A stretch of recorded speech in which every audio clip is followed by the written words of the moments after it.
देर हुई। अब तक तो नव्या ने सूजी जला भी दी होगी।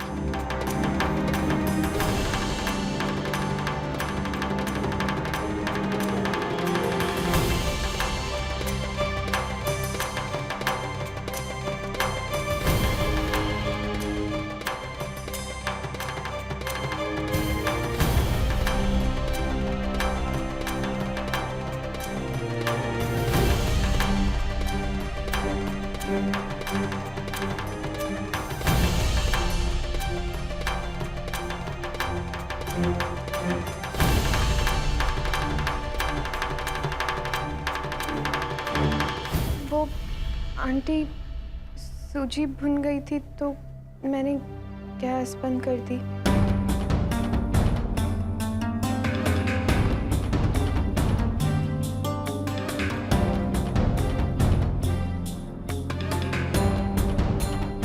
आंटी अब मैं चलती हूँ, माँ पापा इंतजार कर रहे होंगे। मैं बाकी सब फिर कभी सीख लूंगी। ठीक है। सारी देवर जी, अब इससे ज्यादा माँ जी को हम नहीं रोक सकते थे।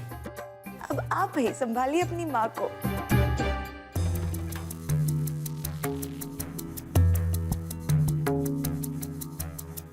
आंटी, क्या मैं आपसे अकेले में कुछ बात कर सकती हूँ? हमरे घर में कोई अकेले दुकेले बात नहीं करता।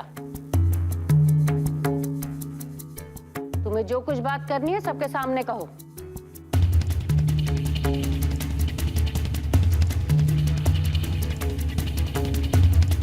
वो आंटी, आजकल मैं अनंत के बर्ताव से खुद बहुत हैरान हूँ। कभी कभी कॉलेज में भी वो ऐसा ही करता है। मुझे भी कई बार फ्रेंड्स के सामने बहुत अजीब लगता है। मैंने उसे कई बार समझाने की कोशिश की है, लेकिन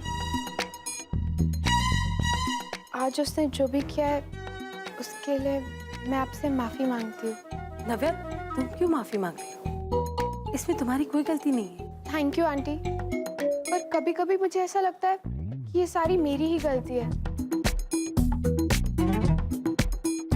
अभी देखिएगा, अनंत आएगा और बच्चों की तरह अपने बर्ताव के लिए आपसे माफी मांगेगा और फिर मुझे छोड़ने जाने के लिए जिद करेगा। मैं तो समझ ही नहीं पा रही हूँ कि वो ऐसा। नव्या, हम अनंत को तुमसे ज्यादा जानते हैं। वो अकेले में तुमसे चाहे जैसा भी व्यवहार करे, लेकिन हमारे सामने ऐसी कोनो हरकत नहीं करेगा।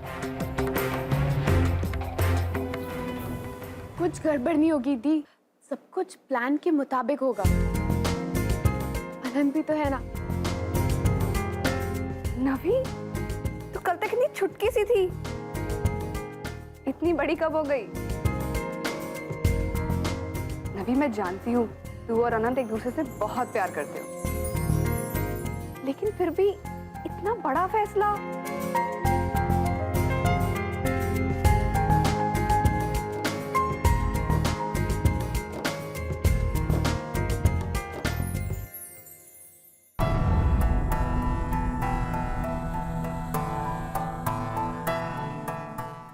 मैं घर बैठे बैठे बोर हो जाती हूँ। कुछ काम करूंगी तो दिमाग किसी काम तो आएगा। लेकिन दी, नवी, तू इन सब बातों की फिक्र मत कर। तू बस ये बता, तू किसी को जानती है? मतलब कोई ऐसा जो मुझे काम दिलवाने में मदद कर सके? पापा, मैं सोच रहा था कि एक असिस्टेंट अपॉइंट कर लेता हूँ। उससे ऑफिस का काम भी ठीक से हो जाएगा और मैं शादी की तैयारियां भी अच्छे से कर पाऊंगा। ठीक, रख लो।